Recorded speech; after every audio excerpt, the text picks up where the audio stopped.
mitigate the atmospheric effects. And here, for example, from a figure from De Cler et al., you see, I think it's from Keck, the Keck telescope in Hawaii, different images at different wavelengths, and that means you see different temperatures. And then you see that in some volcanic regions, there are very strong emissions, longer infrared wavelengths, which means this is not reflected sunlight, but it's hot lava surfacing. These are hot spots that are active at the time of the observation.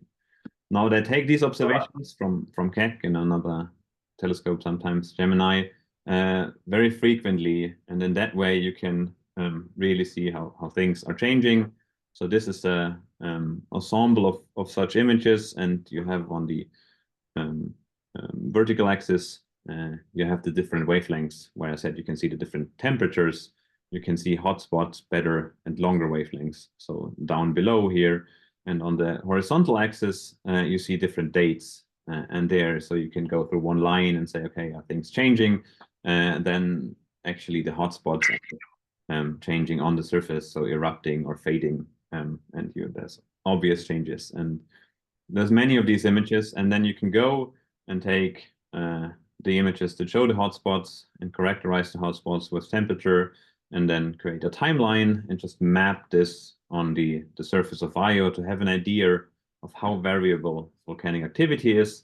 And this is a little video where you can see, I think, from 4 or 5 years, all available images, and then you extract where's the hotspot and how kind of powerful is the hotspot, and then you draw a circle on this global map, and you can see, okay, there's hotspots almost everywhere. There's no clear pattern where they are, and it seems to be difficult to, there's no clear pattern in time either to extract temporal variations. The only location where this team has actually found some periodic variation is this one here at 300 longitude roughly. So this one is almost constantly detectable, and it's kind of a 500-day rough period of becoming bright and faint again. So it's very variable, and it seems to be rather unsystematic variable. So that volcanism is also the main source for the moon's atmosphere, which consists of sulfur dioxide, and this is provided by either directly volcanic outgassing, so it's we saw these plumes, or maybe lava heating the surface. They directly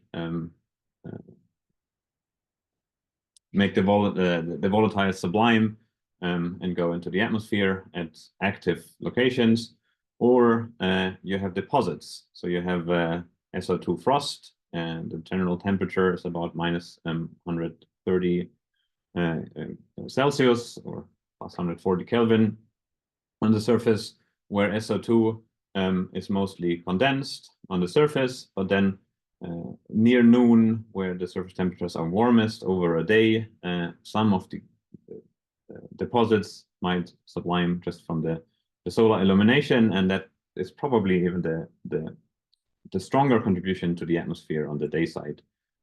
At night, of course, everything condenses, so you only have gas that is coming from active volcanoes.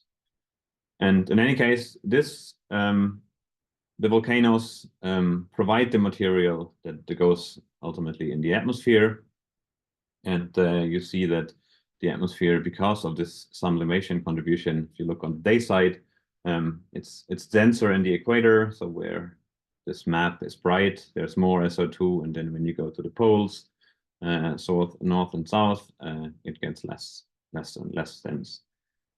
So that's the dayside atmosphere, which is concentrated around the equator. And what happens then? And that's the key part. So since the Voyager missions, which flew by Jupiter in the 70s, we knew that the environment of the planet, the magnetosphere, is filled with sulfur and oxygen, and not, as previously suspected, with hydrogen. If you have a gas planet and materials coming from the gas planet, it would be hydrogen, but instead it was sulfur and oxygen. And then people found it's coming from Io. So all the material, all the plasma and the neutral gas in Jupiter's environment almost all, let's give it that way, is coming from Io, and it's a lot actually. It's on average about 1 ton per second that is lost of volatiles from primarily the atmosphere. So it was SO2, and then it becomes S and O, and then it's ionized and becomes S plus sulfur ions and oxygen ions, and filling the space around Jupiter and Io. And this is quite established and known, not only because of the composition, but also because of the spatial distribution. So you see that stuff is first, and the atoms are first neutral when they are near Io. The longer they stay in the system, and the more likely they are to be ionized, actually from electrons that also came from Io originally. So it's a self-maintaining systems. So it's all well known. But then in the 90s, there was an idea that understanding volcanoes better and finding out that volcanoes are time variable and rather erratically unsystematic, like I said, that if you change the source of material for the atmosphere, and then the atmosphere is the source of material for the magnetosphere, that things might be modulated by the changes in volcanic activity. And you often in our field, especially in studies that deal with the environment, with the magnetosphere, they say, if you find any changes, it's the volcanoes. So if the other types, this is one quote here, of variability can be excluded, the only source of variability might be the variability of Io and the mass loading. And mass loading meaning this transfer supply of mass from the moon itself to the environment. So it's always the volcanoes, and this has been used quite a lot. And at some point, this was our idea to investigate a little further if this actually works and how this works. Because if we look at these studies that I mentioned, that they say changes in the magnetosphere and the environment are triggered by the volcanoes, people look at different things. They look, for example, at this plasma torus. So the plasma torus is the region of the densest plasma around Jupiter that is fed from Io, that is supplied from Io. And this kind of has a roughly torus shape. And you can study this by looking at ultraviolet emissions coming from the torus. And then sometimes, or let's say generally, this is a quite stable system. So you look at the plasma torus, you find stable densities, and thus you find stable UV emissions. But occasionally it changes, and here in 2015 was one particular strong change where you kind of, let's look at this panel here, the third panel from above. It's rather stable, and suddenly it goes up and then reaches some maximum, and after a while relaxes again to its initial or similar, close to the initial stable value. And things like that were proposed to be, okay, something happened at Io that put this out of balance. And similarly, you can observe not the plasma, but the neutral gas. And one kind of the best observable species is actually sodium. It's only a trace gas. It's only 1% or less of the other gases, but it can be well observed with small telescopes, so it's often observed. So you see this gas cloud nebula of sodium. Again, this is a huge image. You see the whole Jupiter system. All moons would be in there, and the planet is in the middle behind the black bar. And suddenly this gas cloud is much brighter on one, just within 7 days here, you can see.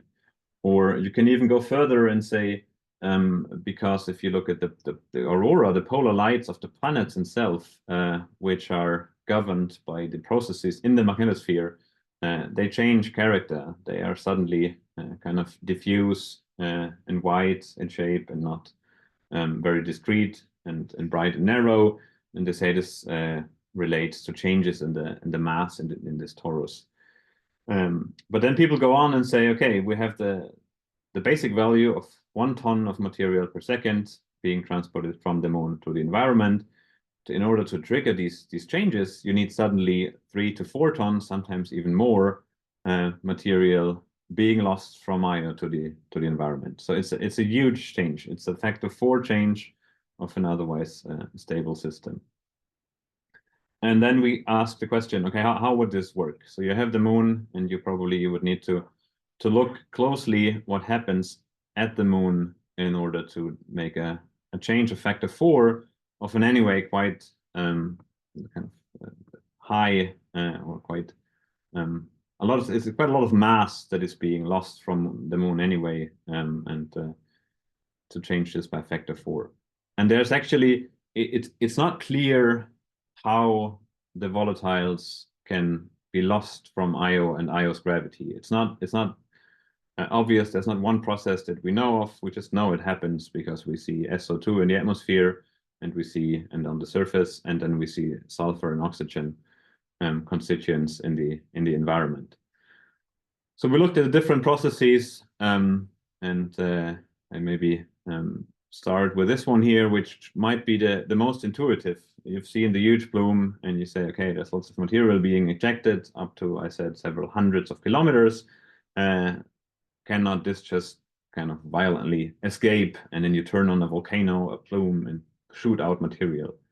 But it turns out you cannot, because even kind of you take the highest observed plume, about 400 kilometers, we're kind of, if you have on a ballistic trajectory a particle, you throw it up and it reaches 400 kilometers, it falls back to the surface. It's still like well below escape speed. It's like half of the escape speed to reach this altitude. So it's going high up, but it cannot just escape Io's gravity. So stuff is not escaping from volcanoes. It has to be something else. So you can invoke sunlight. You can say you can heat the atmosphere, maybe. You can heat even the surface and have thermal escape, but that's not kind of very effective either. You can have photochemistry in the atmosphere, recombination things. Seems also not to be very, or not effective enough, at least. It's probably the processes that are here on the right. So it's the collisions with the existing plasma. So you have the plasma torus I mentioned, and that is actually rotating fast with the magnetic field of the planet, and is flowing over the moon, and then plasma particles are colliding with the atmosphere, and there's different processes that can erode the atmosphere. So either electrons ionize the atmospheric gas, then it's being taken away from the magnetic field and filling the environment, or you have charge exchange, and that also kind of leads to effective loss from the atmosphere. And that is probably the process, but that is kind of modulated more by what's happening in the plasma torus and not by Io, because that's happening at the kind of uppermost layer of the atmosphere. And if you turn on a volcano somewhere, it doesn't really matter for how many collisions happen in the upper layers of the atmosphere. So it's very hard, if not impossible, to say turning on a volcano can change the transport of material from the atmosphere to the environment by factor 4. So now I go through this. This is all unlikely, and probably it's these processes on the right. But it's very hard to make these processes change this mass transfer from 1 ton to 4 tons per second. So we had a workshop for 2 times a week, and different projects. So to solve this, we didn't find a solution. So what we did is write a review paper to say, okay, we write up what we don't know, and where we try to summarize the whole topic of mass supply from Io to Jupiter's magnetosphere. Quite substantial, because we try to connect it all, like what do the volcanoes, what does the atmosphere, what does the upper atmosphere, and then what does the environment. And a good thing is that there's lots of new observations. There's the NASA Juno spacecraft, which was originally a spacecraft only aiming to study the planet and not so much the moons, the planet Jupiter. But then the spacecraft did well and could, in the extended mission, say we changed the trajectory. We also fly by the moons, and last year also the moon Io. So it's the first time that a spacecraft was relatively close, taking data from nearby. And also there were many telescopes observing at that time because of the Juno spacecraft in generally. So these were two nice opportunities. This was December, well, it's 1.5 years almost ago. And not everything worked out, and people are still working on the data, but it did happen. So Juno flew by at about 1,000-kilometer distance, closest approach, measuring in situ what's the sulfur and ion plasma doing. Difficult to see the atmosphere. A couple of observing programs from telescopes try to see the atmosphere at the same time. You look at the aurora. You try to monitor the whole system, and this is still work in progress. I can show a bit our part. So I use the Hubble telescope a lot in my studies, and it's still up and running. And we have been observing Io last year quite a lot, also to address exactly this question: how is the mass transported? And there we use a certain type of spectroscopy and imaging in the UV. So you use spectroscopy, and that you disperse the light, but you use kind of a slit that actually also images the moon. So you have an image of the moon, and then you see different wavelengths, a bit like shown in the cartoon here. And then the different wavelengths here in the UV give you information about different species. So we can, this is an actual data image here on the right-hand side, and you see lots of variations. And effectively, you see Io several times. You see Io here and here, here, here. And this is Io, or the emissions from Io for different species. So you see, for example, the sulfur, atomic sulfur in the atmosphere and around here.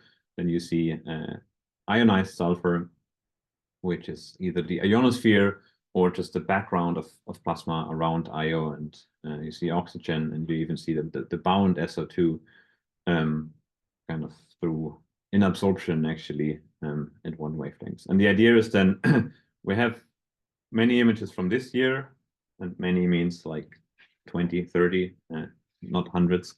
And we have these observations from actually the past 20 years, and we try to construct a consistent picture of time variability. So how does each feature in these images change within days, months, and then also years, and hope to learn if we kind of understand how these changes are triggered and where they start. And beyond that, looking ahead into the future, we have two large missions. One is from the European Space Agency, ESA. Its first mission in a category called large class missions, which is the most expensive, largest missions ESA builds to explore the solar system. And this has been launched, this Jupiter Icy Moon Explorer, in April 2023, and is carrying a suite of, I think, 10 instruments built by different institutes in different countries. So I'm involved in two instruments. One is this UV imaging spectrograph. So it's a very small UV camera that allows you to actually take similar data than the one I just showed, taken from the Hubble Space Telescope. But of course, it's a very different perspective. We're very close by. We can not always get the full moon, but we can get different perspectives looking away from Io, and not only Io. Sorry, all moons, not so much Io actually. And I'm also involved in the radio and plasma wave instrument. So that is through my work here in Sweden, where we have also contributed with hardware to the ground support equipment.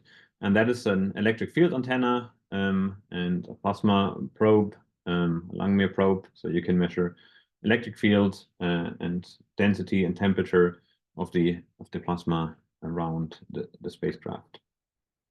And this is very exciting, not particularly for Io, but for the other moons, and most of all for the moon Ganymede, because this JUICE mission will go into orbit around the moon Ganymede, being the first spacecraft that orbits a planetary moon over roughly a year from December 2034. So you have to be a bit patient, 10 years actually.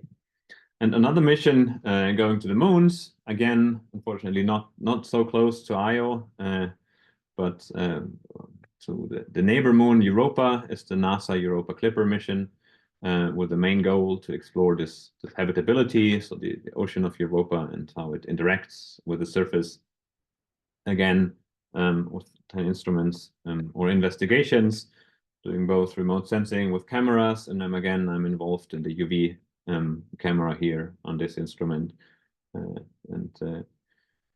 Another very exciting mission on a similar timeline. It was launched last October, not exactly on the 10th of October, because that was the day of when the Hurricane Milton came through Florida, but it was the 14th, I think, then 4 days later. So it's basically on this timeline. It will arrive at Jupiter in 2030. Orbit insertion is in November 2030. And then when JUICE arrives, actually it was launched a year earlier, it will arrive roughly a year later. Then both these spacecraft from NASA and ESA for about 4 years will orbit Jupiter, investigating the moons. And that's actually very cool. So that was not planned together, but it turns out to happen together, that you have two spacecraft and can do multi-spacecraft measurements, which is very common in Earth magnetosphere environment, but not for planetary things. And from the UVS perspective, it's kind of cool to have a kind of stereo imaging, and only in certain instances the spacecraft are really so close that you can do measurements of the same thing or observations at the same time. But it does happen, assuming that trajectories don't change much. For example, here's the planned trajectories for a day in July 2032. So we're speaking of 7 years from now, 7.5 years, where the two spacecraft, and you see the NASA Europa Clipper, the green dot here, and the ESA JUICE mission, the white dot with the tracks here, are really kind of close by when they have a flyby at the moon Europa. So they fly past Europa within hours or minutes, basically. And that's, of course, one of these opportunities that I mentioned, where you can say, okay, suddenly I have stereo imaging, I have 2 points of the space plasma, and can, to some extent, distinguish what's temporal variation and spatial variations if you have at least a 2-point measurement. So again, this is if you look at these trajectories of these missions over 4 years, and then you look top down, so you look onto the north pole of the planet in the middle of Jupiter, and then you sketch the moon, the orbits of the 4 large moons, then you'll see this is Io's orbit, and the spacecraft kind of the closest they come to Jupiter is the orbit of Europa. And the reason is that this plasma torus and the thermal plasma, and also the high energy plasma, basically coming from Io, is very harmful for the spacecraft. So if you can avoid it, you always avoid it to come close to Io and this plasma torus, which is unfortunate to, I mean, for us studying Io, but the focus of these missions are the ice moons and the habitability potential for life there. And Io doesn't have water, so there's no life and no habitability. And then they avoid Io. Of course, you can do remote observations and you can use the data, but we're never close. That's why I think from an Io scientist, I really think there should be a dedicated Io mission, which needs to mitigate, of course, this radiation problem, that if you have a very harmful, strong particle radiation environment, you need to come up with a solution, either shielding or very smart design of the trajectory, that you basically stay out of the radiation for except for certain instances where you fly close to the moon. That's also what the Juno spacecraft did a bit, and then take many measurements and then get out of the radiation again and send them back to Earth. There have been proposals like this. One kind of almost successful was called Io Volcanic Observer in the US for the Discovery program, but it's never been approved. So there's no dedicated IO mission yet, and I hope ESA also considers this in the future. The problem is it's always the competition with the habitability and the ice moons in the outer solar system. And I'm currently part of a committee for the next large ESA mission. And there, the driver, also given from ESA side, has to be the habitability.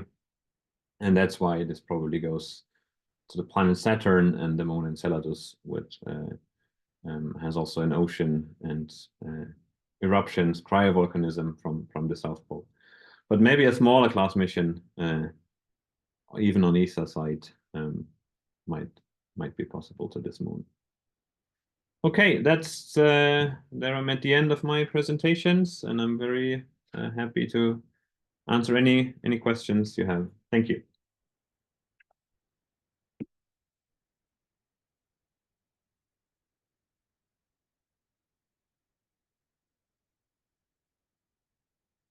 Not sure if I see the chat.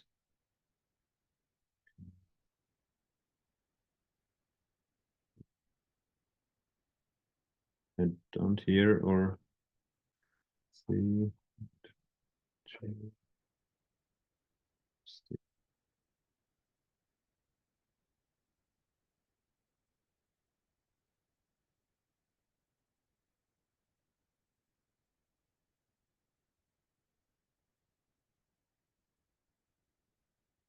Yeah, chat.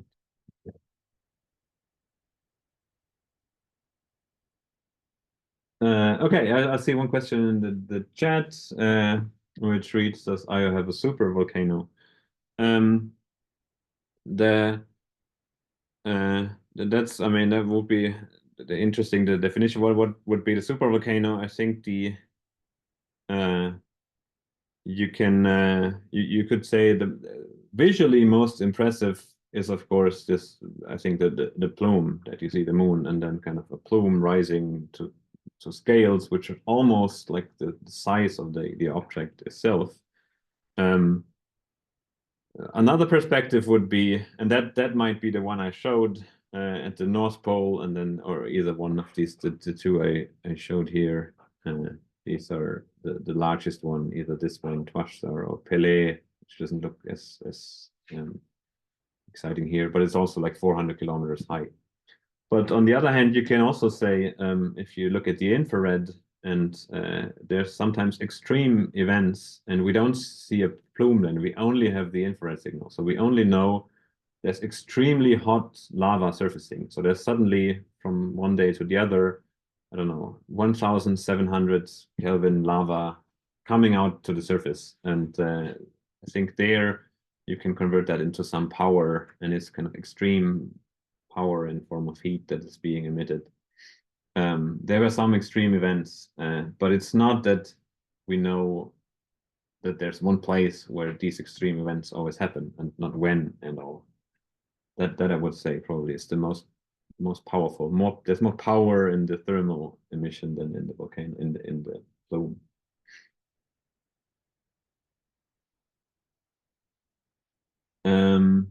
Is there a possibility of getting SO2 from petroleum fuels? I don't know. I think I can't answer this question. The ionosphere of Io, does it have effects on the ionosphere? The ionosphere is, I mean, most ionospheres are created from sunlight. So it's always kind of how much ionizing sunlight do you shine on an atmosphere. In this case, it's the electrons from the plasma environment. So you fill the environment with plasma, and then the electrons come back and hit the atmosphere, and that is, as far as we know, the main generator of the ionosphere. It's not coming from below or so. It's not the sunlight. It's the plasma that hits the atmosphere and ionizes it.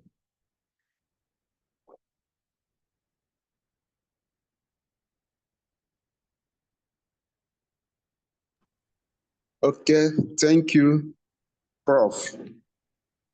Okay, Is thank there you. any other question? Hello? Sorry, say it again.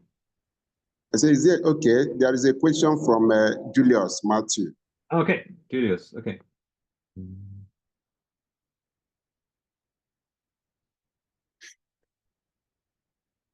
Yes. The question is whether you can observe auroras, and I guess this is like aurora polar lights on Io. Yes, absolutely. I mean that has been my kind of the first research I've done on Io was the aurora, and that is actually the the data that I mentioned here, that we're currently getting more data. The signal that you see here, the strongest signals is actually aurora. So you see the gas, you see sulfur gas or oxygen gas, but the emissions are excited.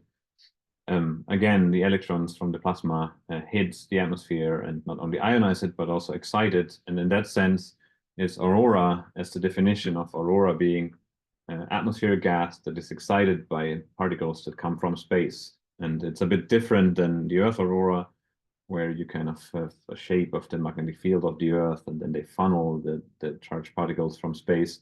Here it's basically a moon embedded in a flow of electrons that just hits the atmosphere. Not everywhere, because there's also some electric fields guiding it and some magnetic field.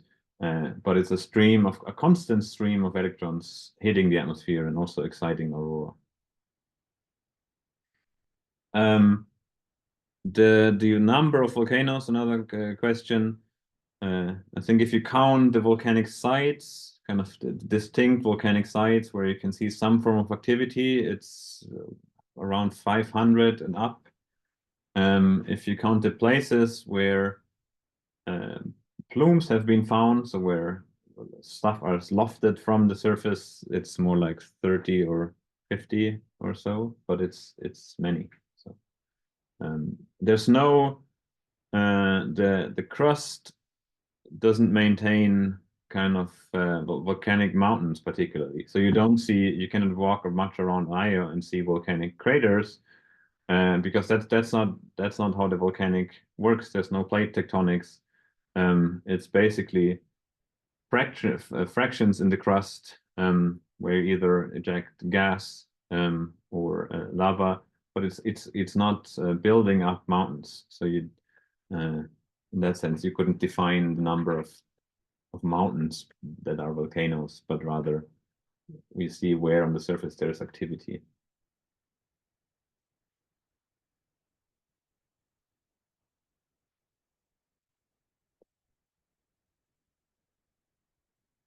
Okay.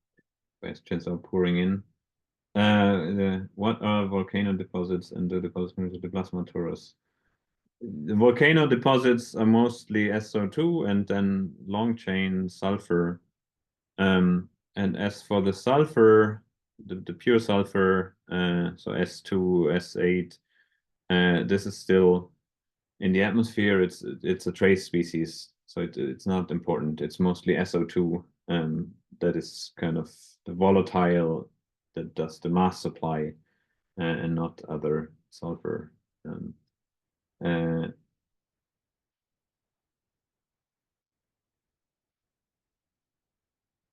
Yeah, so that's the chain. Basically, SO2 coming out of volcanoes, being on the surface or directly going into the atmosphere, and then from the atmosphere going on. The torus does not is not optically thick in that sense, so it's thin enough that you can see emissions from the torus, but it's optically thin. You can see through the torus at all wavelengths, basically.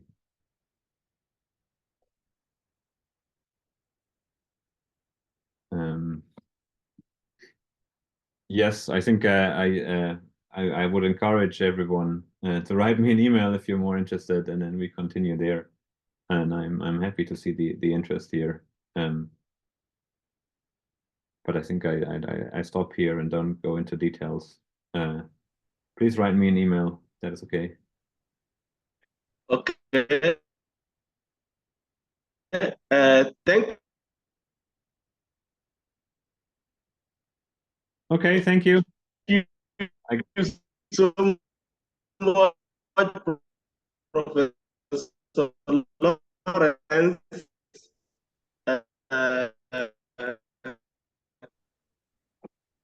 And I thank our participants for being here. I have a future is a good time and seminars and workshops. And with this, I hope anytime we call on you, you will be there to respond to us.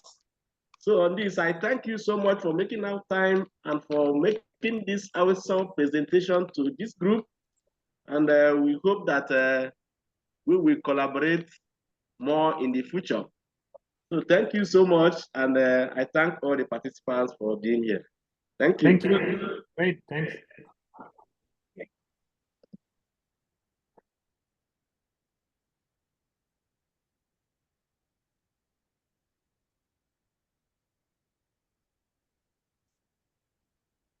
So it's okay. Bye.